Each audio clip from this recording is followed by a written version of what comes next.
Hello and welcome to the third video in this short series on the Arab-Israeli conflict. So in this third video I'm going to take a brief look at the peace process which began in the early 1990s and produced significant progress before ultimately stalling in the period post-2000.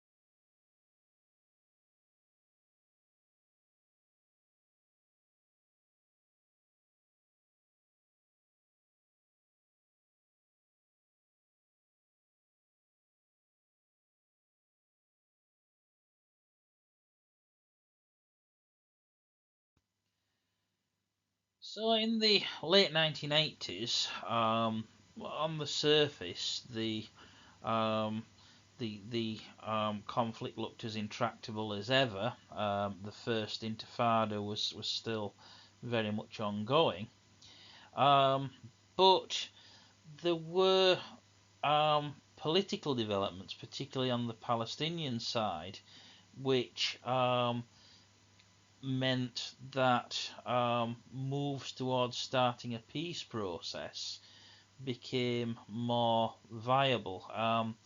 And in particular, the leadership of the PLO, led by Yasser Arafat, um, began to become more moderate in that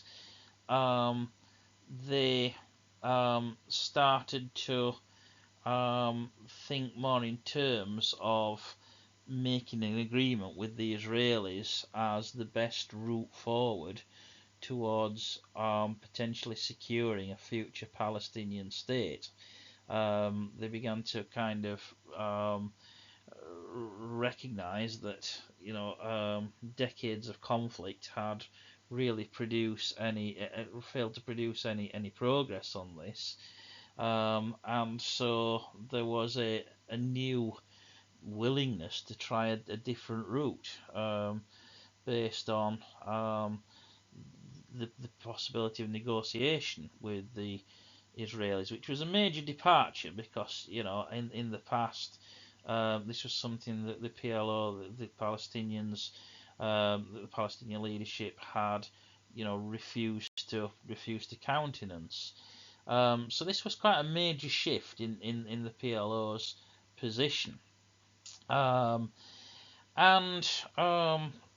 in order to kind of make progress towards this, the PLO formally recognized Israel and Israel's right to exist, which again, major departure.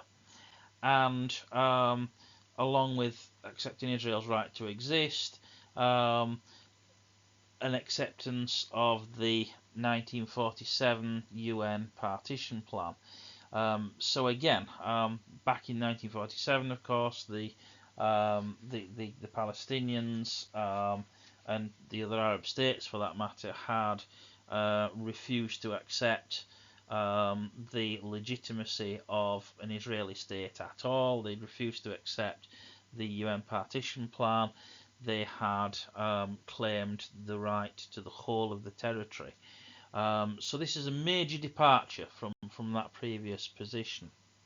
So it was the PLO that made the first moves towards the the initiation of the peace process, and at first Israel refused to respond. They refused to set up talks with the PLO on the grounds that they regarded the PLO as a terrorist organisation, and the Israeli position was that we don't talk to terrorists, we don't negotiate with terrorists.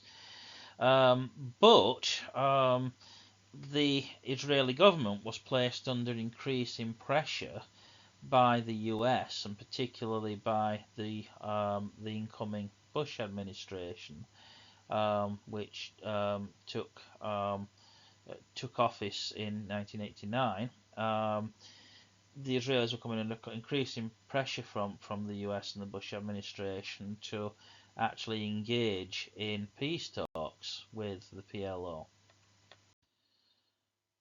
So, under pressure from the US, the Israelis finally relented and agreed to peace talks. And the initial proposal put forward by the Israelis was that the Palestinians, who of course were centered in the West Bank and the Gaza Strip, the Palestinians were called upon to elect representatives who would then negotiate interim arrangements leading to Palestinian self-government. These initial this initial scheme failed, largely because the Israelis insisted on having kind of a veto on the Palestinian candidates. The Israelis didn't want to talk to anyone who had ties to the PLO, and really this wasn't workable because ultimately it was the PLO that they needed to negotiate peace with. So this plan, perhaps not surprisingly, fell through. And indeed, this actually led to the fall of the Israeli government in the spring of 1990. So the Americans continued to put pressure on the Israelis to talk directly to the PLO. The Israelis were still resistant to this. And diplomacy really didn't sort of seem to be gaining much traction throughout 1990, really. But things altered following the Persian Gulf War. Of course, Israel had been attacked by Iraq during the Persian Gulf War. And the Bush administration kind of came out of that war kind of riding high, really, in terms of the military success against Iraq, which kind of highlighted American hegemony in the post-Cold War Middle East, and the Arab states, of course, had or most of them had backed, indeed had actually joined the coalition, the American-led coalition against Iraq.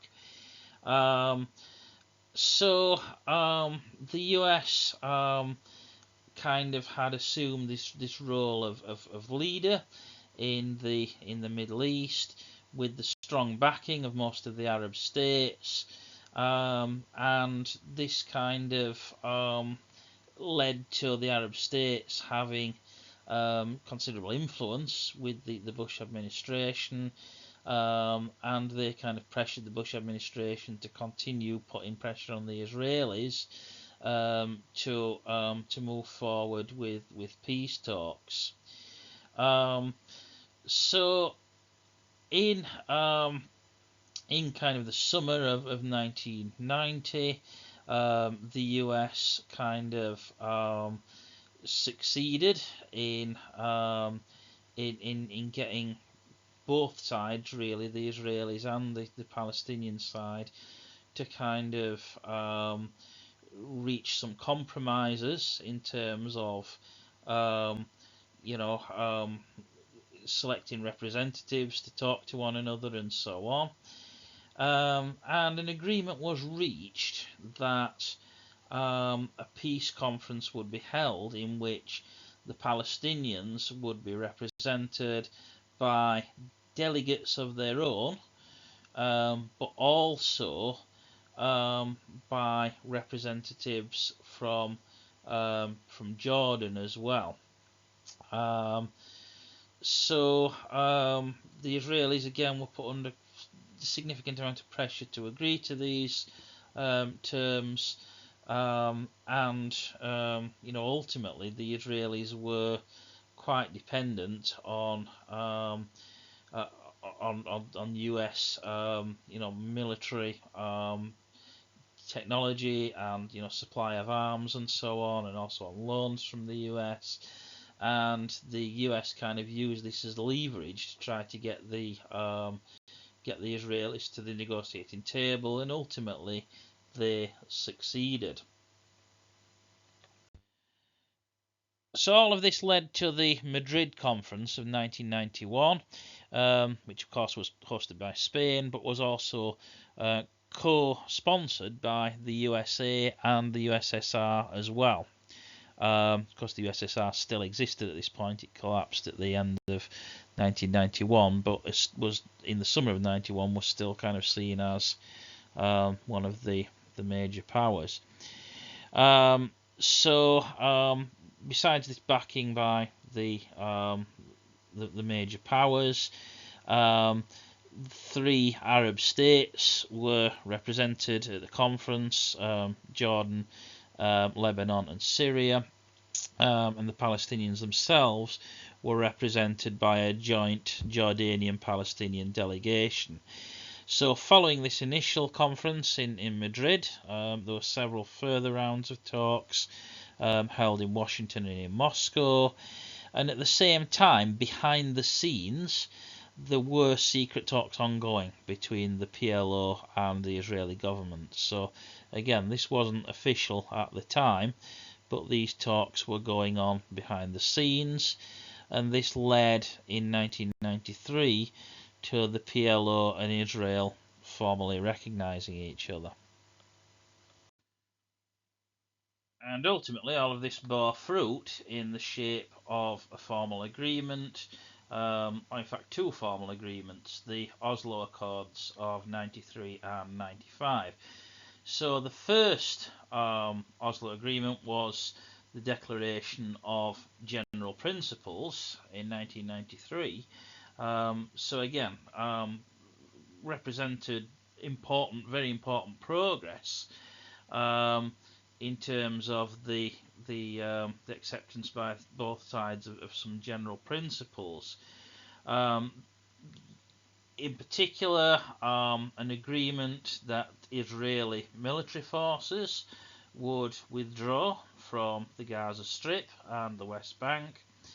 And secondly, that there would be the creation of a Palestinian national authority. In other words, not a sovereign state at this point, but a self-governing Palestinian authority which would have autonomy in the Palestinian areas. So following the agreement on these general principles in 93, the second Oslo agreement was the interim agreement of 1995, which provided in more detail for Palestinian self-rule in some certain defined areas, and again directly underpinned the creation of the Palestinian Authority, which once again would not be recognised as a sovereign state, but nonetheless would be an autonomous governing body with autonomous control of the Palestinian people in the territories specified in the agreement. So again, this was intended to be an interim agreement pending a final settlement. So here we can see on a map the territories that would be controlled by the autonomous Palestinian Authority under the Oslo Accords.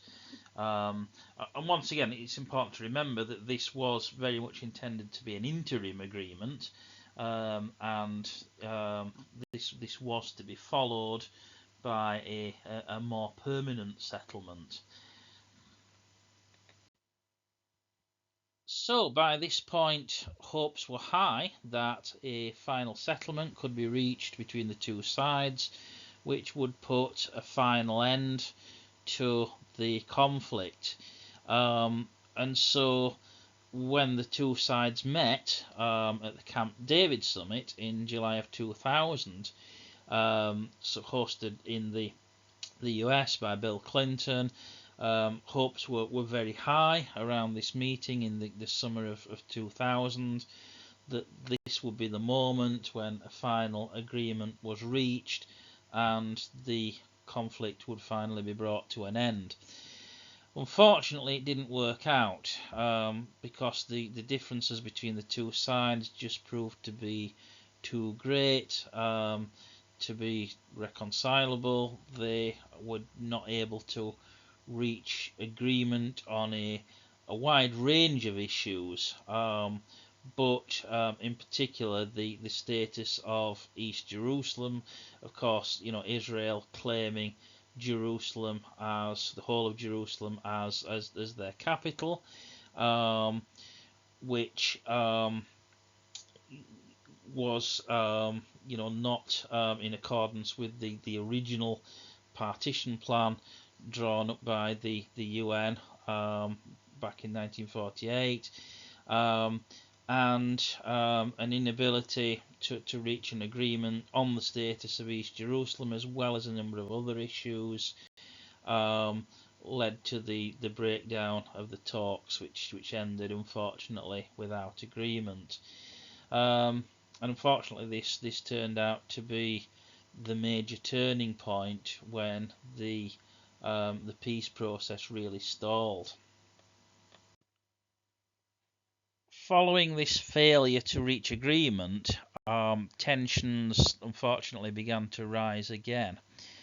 And on the Palestinian side, disappointment and disillusionment with the lack of progress in the peace talks, and the failure to achieve an independent Palestinian state led to an effective fracturing of the PLO, and various hardline factions left the PLO to join more militant groups, including some of them joined kind of Islamist groups like Islamic Jihad, but also Hamas kind of rose as the kind of more hardline alternative to the older PLO leadership, and all of this was exacerbated by simple poverty, by sheer poverty. Palestinians in the occupied territories increasingly resentful that they had, whereas the Oslo Accords had promised economic development and increasing prosperity, none of this had happened. Huge numbers of Palestinians remained extremely poor, and this obviously exacerbated their frustrations, and in many cases led them to support the more militant groups, in particular Hamas.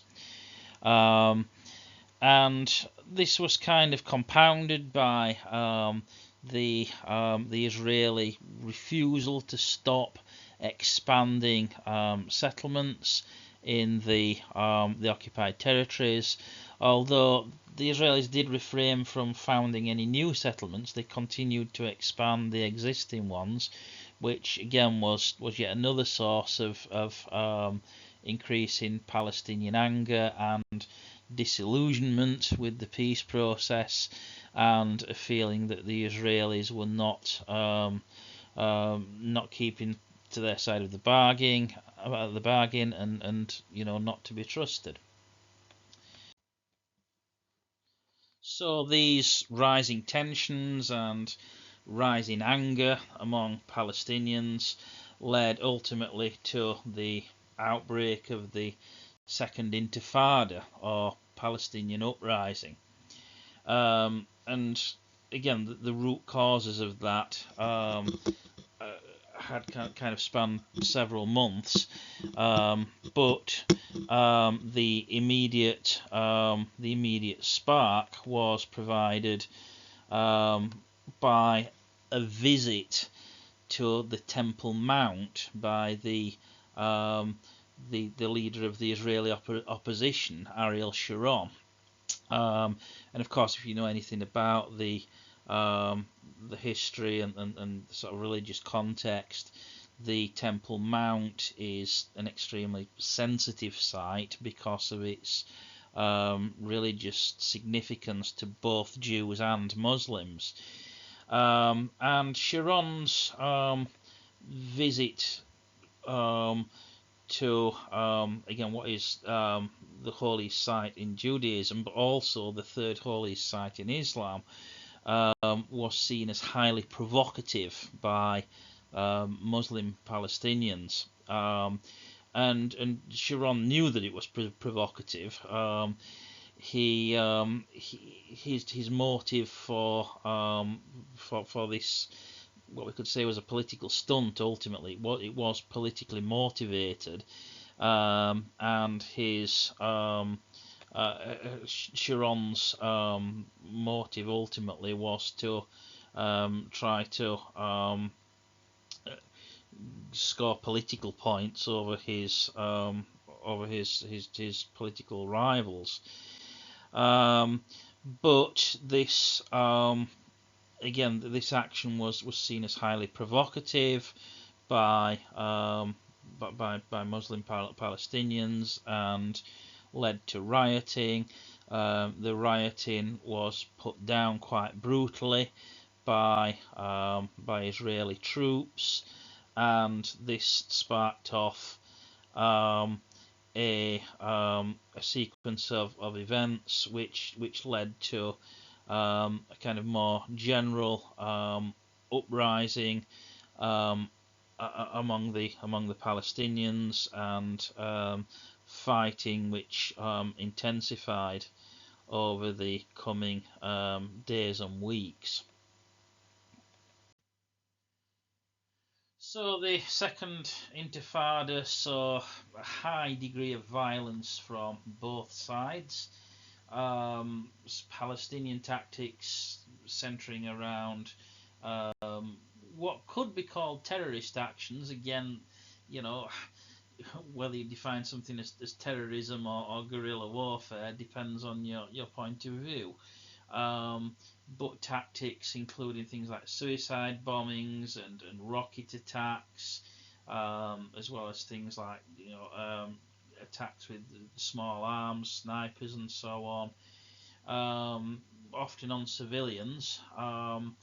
The Israelis responded to this with a high degree of force, and also killed civilians in many cases as well. So, really both sides responsible for actions which resulted in civilian deaths, and the whole thing was very brutal and very bloody on both sides. Following this, the Palestinians became politically divided among themselves. So up until this point, the main Palestinian political party had been Fatah, which had grown out of the PLO. But in 2006, the rival group Hamas actually won a majority in the Palestinian elections.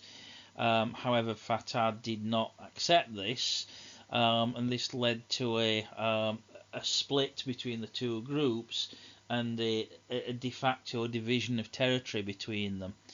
So Hamas basically became the de facto government in Gaza, while in the remainder of Palestinian territory centered around the West Bank, Fatah set up the Palestinian Authority, which is kind of the internationally recognized Palestinian authorities. So this political division persists, of course, to the present day. And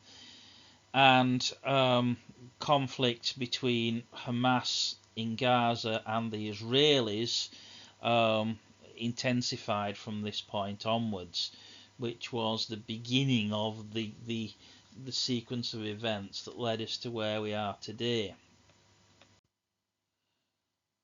Following these events, violence continued. In particular, Hamas continued to launch rocket attacks on targets in Israel at regular intervals. And this ongoing conflict contributed to a growing skepticism on both sides, really, about the viability of the peace process. So on the Israeli side, there was kind of a hardening of attitudes, an increase in skepticism about the idea of land for peace. Again, not just among the Israeli leadership, but also in terms of public opinion as well. There was this growing skepticism about the viability of the peace process. And this was mirrored on the Palestinian side as well. Many on the Palestinian side felt an increasing skepticism that the Israelis were serious about peace, or that the Israelis could be trusted. And so this general hardening of attitudes on both sides really frustrated any attempts to kind of revive the peace process. So after 2007, sporadic talks did continue between the Israeli government and Palestinian representatives, but no real progress was made.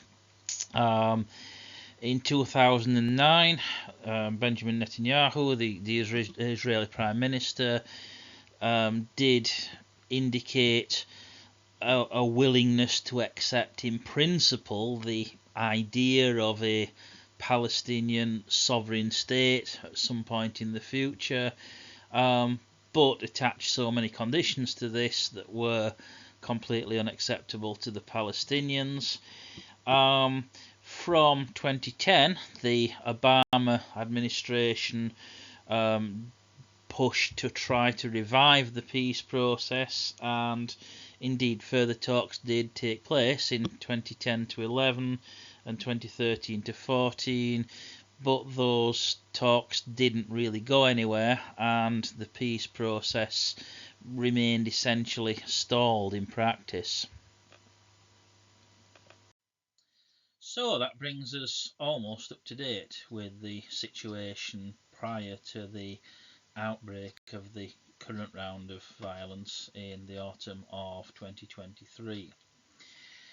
So the peace process left some important legacies. It was of great historical significance, I think, and in particular it led to the creation of the Palestinian Authority, which of course was created under the Oslo Accords and continues to exist to the present day, and indeed is widely recognised, recognised indeed by some governments as a sovereign state, although not by major players including the US, not recognised as sovereign.